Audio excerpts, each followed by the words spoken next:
दर्शक बंधु प्रभु नाम को विशेष धन्यवाद दिए आज ये सुंदर सुजोग पाई। मु आचार्य doctor Vijay Kumar Patnaik Bharat Bible society उपसभापति भाव में आज आपण मान मध्य ऐश्वर्य प्रत्यादेश को बंटन करने उपस्थित अच्छी। दीप शिखा से तो दीप शिखा आज विशेष भाव में युवा युवती माने छोट संतान संतति मानकर विषय में मुझे अनुध्यान करने चाहे। प्रथम सामुएल 3 पर्व एवं 4 पर्व आम देखुचु एक छोट सामुएल जी प्रभुंक गृहरे प्रभुंक दासंक निकटरे रही प्रभु विषयक भय जे ज्ञानर आरंभ या अनुभव करने से हृदयर गभीरतम प्रदेश प्रचेषा करिछि। छोट सामुएल से जीवन रे ता माँ को छाड़ी कारण यही छोट सामुएल पुराना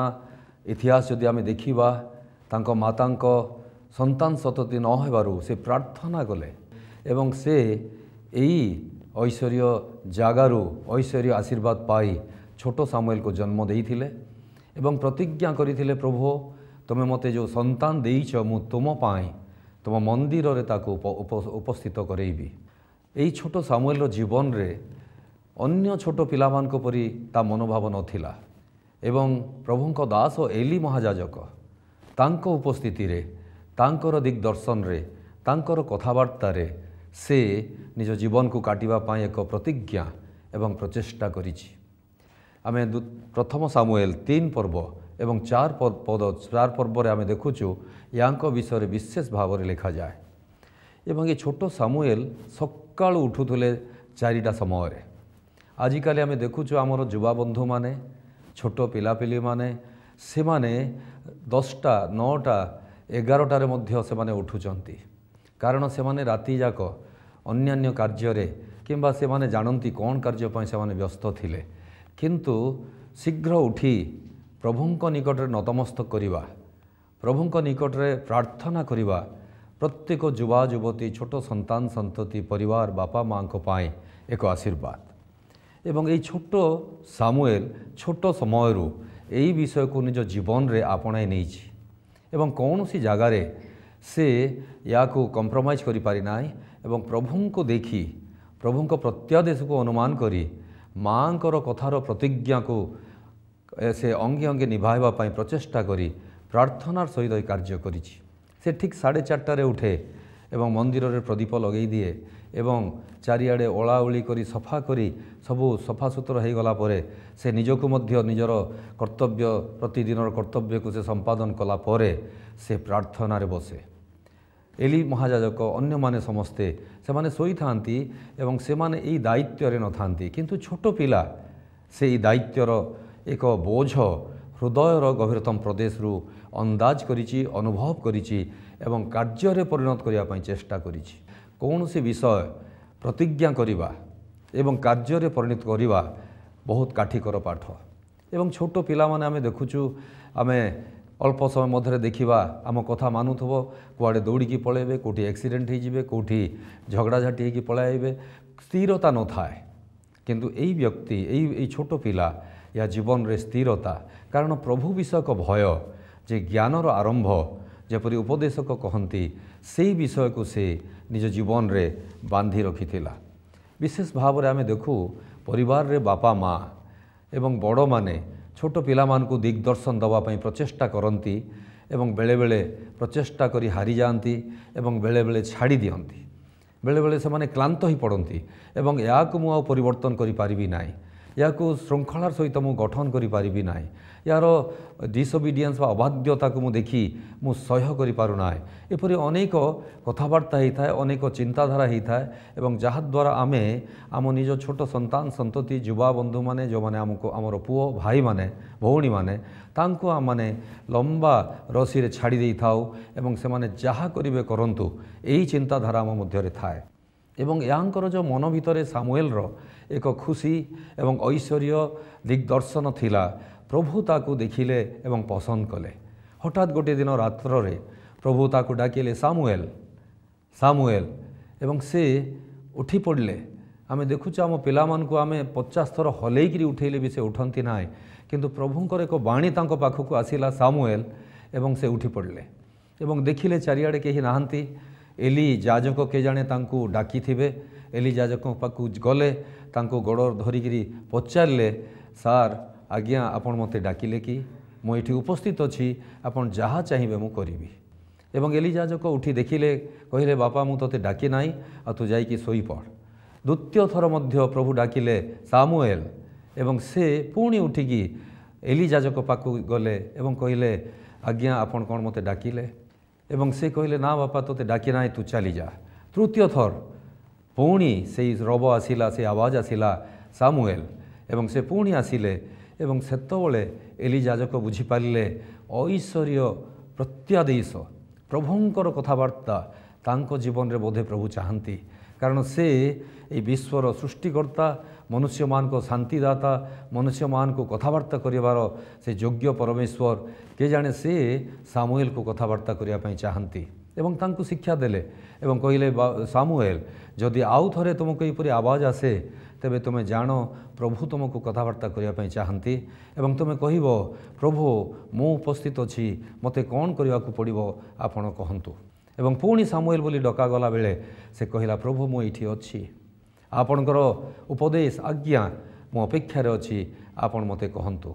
एवं से सामुएल को प्रभु अनेक कथबार्ता कले। सामुएल तुम देख जो एली याजक 40 वर्षर ऊर्ध्व प्रभु को काम करिछि एवं मोर कार्य संपादन करिछि, से ता पुओ मानकु ठीक सा भाव सजाड़ी पारि नाय, से तार परिवार को ठीक भाव गठन करि पारि नाय। निज इच्छा क्लांत हुई श्रांत हुई ऐश्वर्य कार्य को बाध्यतार्थ सहित से संपादन करि पारि नाय। सेथिपाई से परिवार को मु ध्वंस करिवि एवं तुमको मु मोर एक दास भाव भविष्य वक्ता भाव ऐश्वर्य योद्धा भाव एक मेसेंजर भाव तुमको मु सृष्टि करी एवं तुम्हें तांको जगार रही प्रभुंक लोक मान मध्य जो अभाव असुविधा अच्छी, बुझामणार असुविधा अच्छी, उत्साहर असुविधा अच्छी, से कार्य को तुम्हें ही एली याजक तरफ तुम्हें कर। प्रिय बंधुगण, अनेक समय आम परिवार आमर जो दायित्व अच्छी से दायित्व को जो आम बुझा आम परिवार को देखा आम जानीपरुचु कि आम अनेक समय आमर ऐश्वर्य प्रत्यादेश द्वारा आम परिवार को आम सजाड़ी पारिना एवं आम अनेक समय से छाड़ी देचु एवं से माने बुलू था राति एवं दिनर 10टा 11टा 12टार बेड मध्य शोई था उठी पारती ना एवं ये बाध्यता आजिकाली आम छोट पिलामान मध्य युवा बंधु मान मध्य सते जमी से माने निज गोड़े निजे छिड़ा ही गले एवं बड़ मानकर बाध्य हबार दरकार नाई, यह से माने निजे निजे बुझीपारि अछंती एवं से हिसाब रे से निज जीवन को गठन करने प्रचेष्टा करुँचे एवं आजिकालीर इंटरनेट मोबाइल कंप्यूटर अन्यान्य अनेक विषय आपण माने जानती डिजिटल फैक्टर से माने निजको व्यस्त करी ये दुनियार समस्त विषय वासना आसक्त होई से माने अंध ही पड़ी अछंती। किंतु एठी छोट सामुएल को प्रभु देखिले, यही छोट सामुएल से योग्य से विश्वस्त से प्रभुंक लोक मान को बड़ मान को एली याजक पुओ मान को प्रत्येक को सम्मान दे पारि एवं से प्रत्येक समय प्रभुंक वाक्य द्वारा कार्य करि पारि। एक उदाहरण आज केते जन युवा बंधु माने छोट संतान संतति माने यही पद्धति रे निज जीवन को आगेवा पाई एक सिद्धांत रे उपनीत हो पारि अछंती। मु भावुची गोटे जड़े भी नथिबे, समस्ते एठू विच्युत ही अछंती, जड़े भी आम मैंने पाइपर ना। छोट सामुएल अभ्यास, छोट सामुएल प्रभु भय, छोट सामुएल बड़ मान को सम्मान, छोट सामुएल बड़ मान कथबार्ता शुणापी इच्छा एवं हृदयर मध्यरु एक तांको मनरे इच्छा अच्छी बड़ मान मु शिखिबी, बड़ मान को मु सम्मान देवी, बड़ मानकर बाध्य हेबी एवं मो जीवन को प्रभुंक निकट में उत्सर्गीकृत करी मु एक ऐश्वर्य योद्धा भाव में छिड़ा हाँवाई प्रचेष्टा करी एवं आम मैंने देखुचु प्रभु तांको पसंद कले। एली याजक बंची थाउ थाउ प्रभु तांको योग्य कले। छोट सामुएल एवं एली याजक से केते बयस बड़ 98 वर्ष बयस से मृत्युवरण करथिले एवं से एली याजक तांकर 2टी पुओ एवं से पुओ मान को मध्य से शिक्षा दे पारि नथिले। से देखिले पुओ माने ऐश्वर्य आज्ञारू से माने अलगा होउचंती, अबाध्य होउचंती, ऐश्वर्य लोक मान को इस्राएल सैन्य मान सहित से माने जेपरि भाव में एक ही कार्य करने कथा ताहा मध्य करि पारि नाहंती एवं सही जगार प्रभु देखिले दुख प्रकाश कले एवं सही समय आम देखुचु धीरे धीरे ओबिडियंसी बा बाध्यता ओमनी प्रेजेंस बा जेतबेले प्रभु का आवाज आसिला सामुएल से सांगे सांग छिड़ा ही पड़ले एवं एक समयर परिधि मध्य आम जेतबेले पुरातन नियमर जाकुबं को देखू तांको माँ को पाखापाखि से रोते एवं माँ जेतबेले डाकिबे एक आवाजर परिधि मध्य से निजक उपस्थित रखुले ऐश्वर्य शिष्य शिष्या प्रभु को दास दासी एवं विशेष भाव में आमर युवा बंधु माने एवं छोट संतान संतति से माने निजक छोट कहवा उचित नुहे आम जो देखा जेरिमिया पुस्तक 1 पर्वरे जदि पठन करवा से लिखा जाए जेरिमिया को प्रभु कहले जेरिमिया मु तुमको किसी कथबार्ता करी एवं तुम्हें जाई ये देशर लोक मान को ये देशर राजा महाराजा नेता एवं जेते भद्र व्यक्ति माने गाँवर सहर समस्त को तुम्हें जाइकी मोर संदेश दब सेतबले जेरिमिया कहते प्रभु हाय हाय मु तो अयोग्य मु तो बालक किंतु बालक को प्रभु पसंद कले एवं से दिन छोट सामुएल को मध्य से पसंद कले एवं तांको व्यवहार करने ऐश्वर्य को सिद्धांत से उपनीत हेले एवं तांको व्यवहार करने चेष्टा कले। प्रिय बंधुगण आजिकाली माँ बापा परिचय आम देवाई आम मैंने प्रस्तुत नुह गोटे छोट उदाहरण मु कहि गोटे छोट झील एवं से ता माँ को सबुबले घृणा करे किंतु ता माँ ये छोट झीपाई ता निज जीवन को दे देइछि। गोटे समय थिला से निज जीवन को अग्नि रे निक्षेप करी ये छोट झील को से रक्षा करि पारिथिला एवं से अग्नि रे निक्षेप होबा द्वारा से तांको शरीर मस्तक रु पाद पर्यंत जली जाइथिला किंतु से छोट छुआ को जेतोले घरे अग्नि लागिला से रक्षा करने निजर शाढ़ी निजर सब कपड़े छोट छुआ को से गुड़ेकरी से डेईकरी से बाहर को आसिले एवं से छोट झील से आज सुंदर होकि वृद्धि पाई किंतु माँ असुंदर होकि वृद्धि पाई एवं माँ को निकट सब से अली करे से कहे माँ तुम्हें कहीं असुंदर एवं मु कहीं सुंदर एवं माँ को एमती अली करने भितर माँ तांको साक्ष्य देले कहले झील मु अनेक लोक को कहली मो झील को रक्षा कर दियो मु तापाई काम करुच्ची मते मो झील दरकार मते घर दरकार नहीं पैसा दरकार नहीं किसी दरकार नहीं मो झील को ठीक भाव में मु से अग्नि जो घर जली जाऊँगी से मु रक्षा केमती करी कई जड़े भी आगक आसिले ना कारण से सुंदर शरीर जलीजीव से माने असुंदर होइजिवे सेथिपाई कई जड़े भी से महिला को से भौणी को साहाय्य कले ना एवं तांको झील को बुझाऊले किंतु मु मो झील तोते बहुत प्रेम करुथबारु मु सेठी जंप कली एवं मु निजको असुंदर कली एवं तुम्हें सुंदर ही रहिल एवं से ही समय से झील तार जो भीतर जो घृणा भाव थिला माँ प्रति अहंकार भाव थिला एवं तार जो चिंता थिला से समस्त को से दूर करदेला कारण ता मन भितर हृदयर भीतर से बुझी पारा माँ को बलिदान एवं से सांगे सांगे से दिन ठारू समस्त को ता माँ विषय साक्ष्य देवाई प्रचेषा कला यही छोट सामुएल को जीवन में आम देखुचु तांको माँ को बलिदान बहुत तांको जीवन में थिला माँ यही मंदिर रे आसी यही प्रभु को दासों निकट में प्रार्थना करी ये मंदिर रे अली करी यही छुआ को पाइले एवं ताकू तांको प्रतिज्ञा अनुसारी मंदिर रे आसिक दान कले ये मंदिर रहिबो एवं प्रभु को दास मान निकट रही शिक्षा गान करिबो शिक्षा को से अर्जन करिबो एवं निज जीवन रे से शिक्षा को व्यवहार करिबो। प्रिय बंधुगण आपण माने यही समय रे अनुमान करंतु जेतबेले पर्यंत ये पुओ झील माने युवा बंधु माने तांको विशेष भाव में कहवा चाहे जेतबेले पर्यंत बापा माँ आपण मान बड़ मानकर बलिदान और से मानकर सैक्रिफाइस को आपण माने बुझी पारि नाहंती सेतबेले पर्यंत आपण माने अबाध्य हेबे एवं से निज गोड़े आउजी पड़ापी चेष्टा करेंगे निज ज्ञान रे आग को जीवाई प्रचेषा करेंगे एवं समस्त वास्तवता को आपण माने बुझीपारे ना एवं यही विषय छोट सामुएल निज जीवन रे अनुभव करिछि एवं से प्रभु को दासों को सम्मान सहित से सम्मान दे प्रभु को दासों को शिक्षा लाभ करिछि। आम जीवन रे देखिबा जेतबेले प्रथम सामुएल 4 पर्व आम देखिबा प्रभु जंती सामुएल को कहले सामुएल एलिजाजकों परिवार को मु ध्वंस करदेवी एवं ऐश्वर्य जो प्रत्यादेश एली याजक ये छोट सामुएल को पचारे सामुएल तुमको प्रभु कौन कहले से डरी जाऊे कारण एली याजक विरुद्ध रे प्रभु ये छोट संतान को प्रत्यादेश देले एवं आमे विशेषकर युवा बंधु माने निज बापा माँ बड़ मानकर गुरुजनकर विषय जदि प्रभु प्रत्यादेश आसे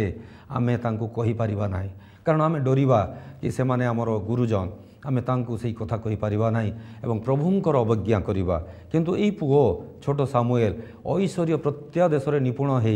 से एली याजक को तांको विषय कहिगला प्रभु तुमको ध्वंस करिया पई प्रस्तुत होछंती एवं एली याजक कौन उत्तर देले जदि आपण माने सेठी देखिबा 3 पर्वर प्रारंभर सेठी देखिबा से कहिले प्रभु ईश्वर से जहाँ चाहिए से करिवे एवं मु ताहा ग्रहण करिया पई प्रस्तुत मु बुझी पारली सामुएल तुमको प्रभु जहाँ कहिचंती यह सत्य एवं आमे जदि आउ टिके तळकु जीवा 30,000 सैनिक इस्राएल हत हेले पलेस्टीय माने युद्ध कले एवं नियम सिंधुक को नहीं गले 30,000 सैन्य को हत्या कले एवं एली याजक 2 पुओ मध्य सेठी हत हेले एवं ये संदेश जेतबले समस्ते इस्राएल लोक माने क्रंदन करी दौड़ा लगिले से समय एली याजक बाहर गोटे बरंडा परी जगार कांथरे बसी अछंती एवं 95-98 वर्ष तांको होउची एवं से शुणिले कौन है कहीं समस्ते दौड़ुंट कौन असुविधा है से समय से माने जेतबले जानिले तांको 2 पुत्र मरी जाई अछंती नियम सिंधुक आउ पलेस्टीय माने नहीं जाई अछंती से सेठू पड़ी गले एवं तांको बेक भांगी गला सेठी मध्य से मृत्युवरण कले एई समय मु आपण मान को पचारिया को चाहे जदि आम ऐश्वर्य संतान संतति एवं पुओ पिला छुआ मान को पुओ झियो मान को जदि ठीक बाटरे नवा पई चाहूचु तेबे आम माने ऐश्वर्य दिग्दर्शन रे पितामातांकर बाध्य होई बड़ मान को बाध्य होई गुरुजन मान को बाध्य होई किपरि ऐश्वर्य बाणी रे निजको गठन करि पारिबा एवं ऐश्वर्य प्रत्यादेश को किपरि प्रभुंक निकट समर्पण करि पारिबा सेति पे आमे प्रचेष्टा करू प्रभु आम मान को समस्त को अशेष अशेष भाव में आशीर्वाद करंतु एवं तांको ऐश्वर्य प्रत्यादेश आपण को जीवन रे कथावार्ता करू दीप शिखा से तो दीप शिखा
शिखा से तो दीप शिखा मु जानी आपण माने ये ऐश्वर्य प्रत्यादेश जहाँकि छोट सामुएल को ठारो आम शिक्षा करि पारिले ताको आम अनुध्यान करू आम परिवार रे एक वाक्य रूप दर्पण द्वारा आम देखू वास्तव रे केते दूर सामुएल को परि आम पिला मान को आम रचि पारिछु तांको तैयारी करि पारिछु प्रभु आम को अशेष भाव में आशीर्वाद करंतु एवं ऐश्वर्य प्रत्यादेश द्वारा आपण मान को मन रे जदि कौन सी संदेह थाए जानापी आउ अधिक इच्छा थाए ये टेलीविजन रो स्क्रीन मध्य रे जो फोन नंबर अच्छी आपण माने निश्चय जोगाजोग करिवे आमर बंधु माने आपण मान को सहित सुसंपर्क रखी आपण मानकर जहाँ किछि जानिबार अछि ताकु निश्चित भाव में आपण मान को बुझेई देबे। प्रार्थना करिबा। प्रेममय प्रभु यीशु धन्यवाद करुछु प्रभु तमे आश्चर्य परमेश्वर सामुएल को प्रत्यादेश जेपरि भाव तुम देखिल से ऐश्वर्य कार्य नम्रतार सहित निपुण तांको व्यवहार कल। आज आम प्रत्येक परिवार जेते दर्शक बंधु देखुअछंती प्रत्येक परिवार मध्य ये ऐश्वर्य प्रत्यादेश एवं ये श्रृंखला दियो एवं प्रत्येक को आशीर्वाद कर। आउ थे प्रत्येक को विशेष भाव में तुम निकट अर्पण करू करू प्रिय प्रभु जीशु कृष्ण नाम रे मागुअछु आमेन। दीप शिखा से तो दीप शिखा। इमानुएल विजन द्वारा प्रस्तुत कार्यक्रम तो आपण मैंने देखुंट देखा सहित आपण मानक सुचिंतित मतामत दे आमको उत्साहित करंतु। एही कार्यक्रम डीडी ओडिया टीवी चैनल में प्रत्येक सोमवार ठारू बुधवार पर्यंत रात्रि 8:30 रु 9 प्रसारित हेउची। देखिबा को जत्नवान हेबे। एहा सहित आमर एही यूट्यूब चैनल को सब्सक्राइब करिबा सहित बेल आइकन को क्लिक करंतु जहा द्वारा आपण माने प्रथमे आमर नुआ कार्यक्रमर सूचना पाई परिबे।